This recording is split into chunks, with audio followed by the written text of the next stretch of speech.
Miren, pertsonaia ja badaude pixka bat, pasatu dute momentu zai hori edo, ni bentsako giz esan duguna, unibertsitatea bukatzen danean zein godetez, eta hori ja pixka pasatu dute, orduan, horri errepaso bat emate zaio, eta gero bueltatzen da ekainan agota lauko egun hortara, jarra dituta ze gertatu dan, eta gero hortik aurrera, nola horren diru hori nundi datorren da segatik utzi ban Jonekor, behin argitu danean, horri aurroitze zaio edo.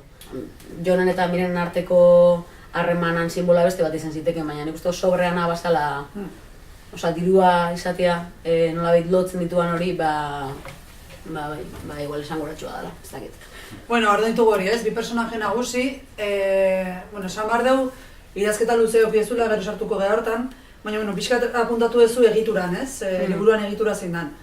Daniel Sarribarte ezagutzen dunak eta erraiak buruan daukanean beste zerbait topatuko durakoan nago, irakurri dugunok ikusi dugu eraldaketa bat totala, ez? Irakurte errazagoa da. Egitura erabat desberdina da, ez? Kapituloak horako parteka dijoazte, egitura berezia daukate, saltoak daude denboran, kapituloen hasieran da hor tokia, data, ez? Eta izenburutxo bat ere badauka.